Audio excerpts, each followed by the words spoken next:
Hello and welcome to my channel CBSE English classroom. आज हम एक लोग बहुत इंपॉर्टेंट एक पोएम पढ़ेंगे जो कि वेरी इंटरेस्टिंग पोएम है, dust of snow, written by Robert Frost. Robert Frost is a renowned prolific American poet जिनको 4 टाइम्स पुलित्जर प्राइज मिला है। और एक और पोएम है हमारी क्लास 10 के सिलेबस में, fire and ice. Dust of snow and fire and ice दोनों सिंबॉलिक पोएम है।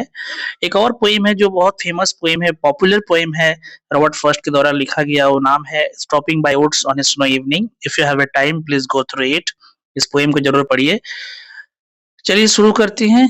पोएम शुरू करने से पहले, पोएम एक्सप्लेन करने से पहले पोएम का बैकग्राउंड जानना बहुत जरूरी है कि पोएम में हुआ क्या है। अगर ये पहले से आपको थोड़ा सा पता चल जाए तो पोएम में जो पोएट का लैंग्वेज है वो आपको समझने में बहुत ही आसान होगा। And I request to all of you to please listen to the video very carefully. ये क्लास सुनेंगे, सुनने के बाद आप कोई भी क्वेश्चन अटेम्प्ट करेंगे आप आसानी से कर पाएंगे। और जब बोर्ड में आप एग्जाम में क्वेश्चन पूछेगा तो ये आपको एक्सप्लेनेशन, ये डिस्कशन बहुत हेल्प करेगा। तो बैकग्राउंड में क्या है कि अचानक एक दिन पोएट क्या होता है, पोएट का मूड बहुत ऑफ रहता है, अपसेट रहते हैं, और फिर वो जंगल की ओर से जाते हैं और एक पेड़ के नीचे रह जाते हैं। और सडनली एक ऊपर से एक बर्ड, क्रो जो है वो अपना, जैसे ही वो बैठते हैं तो वो जो ब्रांचेस है वो हिलते हैं, उसमें डस्ट ऑफ स्नो रहता है, वो गिरते हैं पोएट के ऊपर। और फिर पोएट का जो मूड है बहुत अच्छा हो जाता है। यही पोएम है, वेरी सिंपल है। It's a very simple poem और बहुत सिंपल लैंग्वेज इसमें यूज हुआ है। कोई हार्ड वर्ड्स, कोई डिफिकल्ट वर्ड्स भी इसमें नहीं यूज हुआ है। मैं पहले ही बता दिया कि जो रॉबर्ट फर्स्ट है उनकी लैंग्वेज बहुत सिंपल है, बहुत नेचुरल लैंग्वेज यूज करते हैं वो। चलिए तो देखते हैं क्या है। और डस्ट ऑफ स्नो जो है एक पोएम, इसमें क्या है कि स्नो और dust, very simple, very interesting. तो फर्स्ट स्टैंजा पढ़ते हैं। The way A crow shook down on me the dust of snow from a hemlock tree। यहाँ पर देखा जाए तो क्रो एक बर्ड का नाम आया है जो हम सब जानते हैं कि वो ब्लैक है, और एक हेमलॉक ट्री है जो कि एक पॉइजनस ट्री है। हमारे इसी मतलब बुक में जो है ऑलरेडी दे दिया है यहाँ पर कि हेमलॉक क्या है। हेमलॉक जो है एक पॉइजनस प्लांट है विथ स्मॉल व्हाइट फ्लावर्स, जिसका फ्लावर्स का कलर है व्हाइट। तो यहाँ पर फर्स्ट स्टेंजा में पोइट क्या कहना चाहते हैं कि क्या हुआ कि हेमलॉक ट्री से, मतलब क्या हुआ कि फ्रॉम ए हेमलॉक ट्री, मतलब हेमलॉक ट्री से क्या हुआ, हेमलॉक ट्री के ऊपर एक क्रो जो है बैठे, और वो क्या किया, शुक डाउन, किसके ऊपर, मेरे ऊपर। मतलब क्या नीचे गिरे, मेरे ऊपर क्या गिरे, द डस्ट ऑफ स्नो, मतलब स्नो के डस्ट।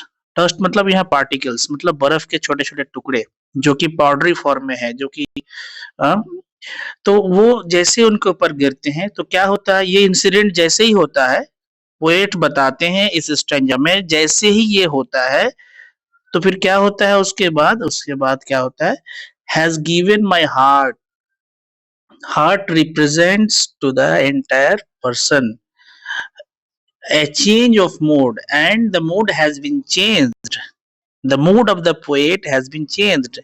क्योंकि पहले ही मैंने बैकग्राउंड बता दिया कि मूड खराब था पोएट का। तो वो जैसे ही, मतलब ये इंसिडेंट हुआ, जैसे ही डस्ट ऑफ स्नो या पार्टिकल्स जैसे ही गिरे पोएट के ऊपर, तो वैसे ही जो है पोएट का मूड अच्छा हो गया। Very simple explanation. पोएम में पोएट बहुत ही साधारण लैंग्वेज यूज किए हैं। एंड सेव्ड सम पार्ट, और सेव्ड बचा दिए, क्या बचा दिए, सम पार्ट। किस चीज का some part, some part of a day, मतलब दिन का कुछ हिस्सा बच गया। आई हैड रूड, और मैं क्या थे, मैं मतलब बहुत ही ज्यादा जो है अपसेट थे, मैं बहुत ज्यादा मतलब क्या थे, एकदम दुखी थे। बहुत दुखी थे और बहुत अपसेट थे। तो वो चीज जो है बिल्कुल खत्म हो गया और मेरा दिन बहुत अच्छा हो गया और मैं बहुत खुश हो गया। ये कितने ब्यूटीफुल पोएम है। और वेरी इंटरेस्टिंग थिंग क्या है इस पोएम में कि पोएट ने जो है, जो यूज किए हैं, जो सिंबल्स यूज किए हैं, आप देखिए क्या यूज की सिंबल, एक हेमलॉक ट्री। हम लोग अभी देखिए हेमलॉक क्या है, पॉइजनस ट्री है, जो कि ऑब्वियसली पॉइजनस ट्री है तो अच्छा नहीं है। अब क्या है, डस्ट ऑफ स्नो। डस्ट क्या है, डस्ट अच्छा माना जाता है क्या, बिल्कुल नहीं, नेवर। क्रो क्या है, ब्लैक है। ब्लैक मतलब सिंबल ऑफ बैड, ब्लैक क्या है, सिंबल ऑफ बैड है। तो poet used these symbols, this very means very small, जो ऐसा सिंबल्स जो हमारे सोसाइटी में बैड ओमेन है, जो ऑलरेडी सब जानते हैं। तो इससे पोएट का मूड चेंज हो गया। That means we can get happiness from the bad things. The poet conveys a very important message that we can get happiness from the small things, from the bad things, right? Because these things give the poet's mood, okay, very uh, he gets happiness from these things, okay, that's it। मतलब वो उनकी सारे symbol से उनका mood बहुत अच्छा हो गया, दैट्स इट, और कुछ नहीं इसमें। अब चलते हैं, this this is all about the poem, that's it. और इसमें अगर हम पोएटिक डिवाइसेस पे बात करेंगे तो बहुत सारे पोएटिक डिवाइस यूज हुआ है। स्पेशली इसमें एक पोएटिक डिवाइस तो यहाँ पर क्लियर दिखाई दे रहा है, दैट इज अगर स्टैंजा में देखेंगे हम लोग, दोनों स्टैंजा में देखेंगे अगर, जैसे इसमें आप देखिए, इसमें फर्स्ट स्टैंजा में क्रू के बाद कोई पंक्चुएशन यूज नहीं हुआ है, मी के बाद नहीं, स्नो के बाद नहीं, ट्री के बाद नहीं। सो अगर कोई लाइन कंटिन्यू होता है, एकदम इजी लैंग्वेज में बता रहा हूँ, आप सुनिए बस, कोई डेफिनेशन में नहीं जाना है। जब भी कोई लाइन या सेंटेंस कंटिन्यू होता है अगले एक सेंटेंस में, और उसमें कोई पंक्चुएशन यूज नहीं होता है, तो दैट इज कॉल्ड एंजाममेंट। एक पोएटिक डिवाइस क्लियर हो गया। अगला स्टेंजा में देखिए, उसमें भी हार्ट के बाद, मूड के बाद, पार्ट के बाद, रूट के, फाइनली रूट में, मतलब कहीं पर भी ऊपर में आप देखिए कोई पंक्चुएशन नहीं यूज हुआ है, so that is called enjambment, clear? Let's move to the second, that means uh, metaphor use हुआ है।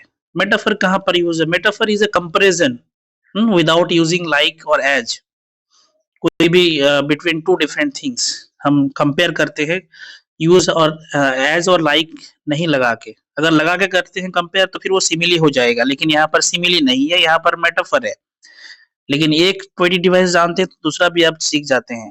मेटाफर में क्या है, comparison between two different things without using like और एज। सिमिली क्या है, सिमिली में जैसे ही सिमिली होता है, सिमिली में आपको लाइक और या तो फिर एज रहेगा, तब सिमिली हो जाएगा, ओके। लेकिन मेटाफर में ऐसा नहीं होगा, मेटाफर में ऐसा नहीं है।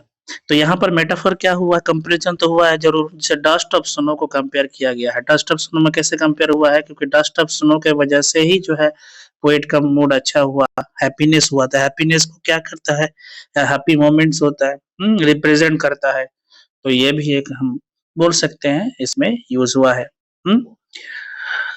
Okay, so next that is one more poetic device use हुआ है इसमें, और भी बहुत सारे यूज हुआ है। इमेजरी यूज हुआ है, इमेजरी मतलब ऐसा सेंटेंस पढ़िए, ऐसा वर्ड पढ़िए, ऐसा फ्रेज पढ़िए जिससे आपको माइंड में इमेज क्रिएट करे।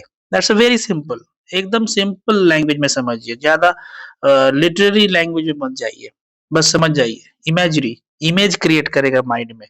तो ऐसा कौन सा है, जैसे शुक डाउन होता है, क्रो शुक डाउन, जैसे नई इमेज क्रिएट होता है कि एक कौवा ने जो है पेड़ के ऊपर बैठ के, वो मतलब जैसे ही बैठे वो अपने आप वो हिले हुलने, जैसे वहां पर ब्रांचेस हिल गए, फिर उसके बाद क्या हुआ, जो डस्ट ऑफ स्नो है वो गिरे, तो ये it creates an image in your mind, so that is called imagery, very simple. उसके बाद एलिट्रेशन यूज हुआ है। एलिट्रेशन क्या है, repetition of the consonant sound, repetition of the consonant sound, saved some part, saved some part, यहाँ पर ये use हुआ है, एलिट्रेशन यूज हुआ है, saved, S sound is repeated here. उसके बाद जो है और एक हुआ है, हैज गिवन माय हार्ट, ऐसे sound is repeated, alliteration use हुआ है, right. So very simple. And You can see here alliteration is also, assonance is also used here. Assonance means repetition of vowel. तो और एक चीज देखने को मिला, हम लोग एलिट्रेशन देखें तो एलिट्रेशन का अपोजिट है एसोनेंस। एलिट्रेशन मतलब repetition of consonant and assonance means repetition of Wavell sound. तो यहाँ पर कहाँ पर है, शुक down on me, you see the sentence Shuk down on me, वो साउंड इज रिपीटेड हियर, हाँ, शुक down on, so o sound is repeated, vowel sound, so this is assonance, right? And there are so many things, symbols, rhyme scheme, finally rhyme scheme पे देखते हैं, rhyme scheme use हुआ है। यहाँ पर क्या इसका जो पैटर्न है, जो राइमिंग वर्ड्स है, the pattern of rhyming words at the ends of the line. तो यहाँ पर कौन सा राइमिंग स्कीम यूज हुआ है, यहाँ पर यूज हुआ है A B, this is rhyming scheme. तो ये यहाँ पर यूज हुआ है। So these are the important, direct question पूछ देता है एग्जाम में भी, प्री बोर्ड में कई बार देखने को मिला कि what is the rhyme scheme. ये स्टैंजा दे देगा आपको, राइम स्कीम क्या है तुरंत बताएगा, ए बी। तो यहाँ पर राइम स्कीम यूज हुआ है। आपको सीधा बोल देगा कि what are the 3 symbols used in this poem, explain why did the poet use these symbols, so very important question, right?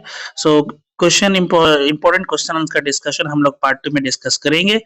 So I hope that you understand the explanation, I hope that you enjoy the session, you enjoy the video, you enjoy the class, and you enjoy the explanation also. If you truly or if you really love this explanation, please do like, do subscribe, do share the channel, and do comment also. I have also attached the link of the WhatsApp channel and the Telegram channel. You can also join there for regular update. That's it.